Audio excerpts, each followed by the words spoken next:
All right, so we're going to talk about different energy given after you get the tip-up deflection. So if Paul feeds me in an angle 1 and I get the tip-up deflection, most people won't just sit there and let you do whatever. So sometimes people are going to pull away or they'll push into you. So let's see what the pull away first. So if he pulls back and I end up sliding down the stick here, right?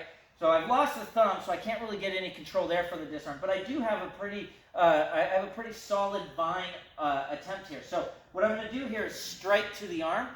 All right, this might be the disarm by itself. But if that doesn't work, I'm going to bring this forward, and I punch up and pull down, and that'll take the stick away, and I can get to my follow-up. Okay, so again, with that one, I go for the tip-up deflection, they start to pull away. So I end up sliding down. Hit the arm, bring it forward, punch and go. All right, so like I said, the other energy, sometimes people will crash in. I'll go for that tip-up deflection, and they just start pressuring forward, right?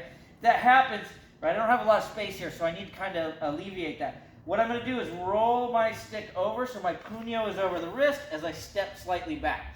Now, here, he's still got a pretty solid grip on this, so what I would like to do is open that up, and the way I do that is think reverse motorcycle. So this is going down, that opens the grip up, and then I can now snap this across. So this becomes a kind of a modified wave, all right? So I go in, get the tip-up deflection, but the energy comes crashing in. I roll, puño goes over the wrist, reverse motorcycle, snap that across, okay? So those are off the inside tip-up deflection. We can also do them off the backhand angle too. Okay, so I go for the tip-up deflection, he pulls away. So I end up sliding down the stick here. What I want to do is immediately start to turn it so that he loses that pull, that strength in there.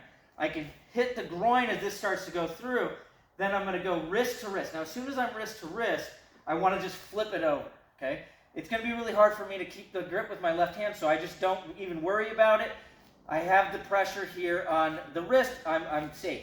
Now, to take the stick away, what I'm going to do is drive into the forearm. With my forearm, I'm going to pull back with my right hand. And this, as you can see, puts you into a really good follow-up position here. So, again, with that one, going in, he pulls away. Okay, so I want to turn it. Hit the groin. Go wrist to wrist. Flip it, and I'm going to drive in. Okay? And then finally, the last one is they can pressure it. Right? So I go in, and this starts collapsing. What I'm going to do is roll my wrist. So I'm kind of capturing with the puño and my bicep here. Okay, now from here, again, it's a modified wave. I'm going to bring this up, and then I snap it across.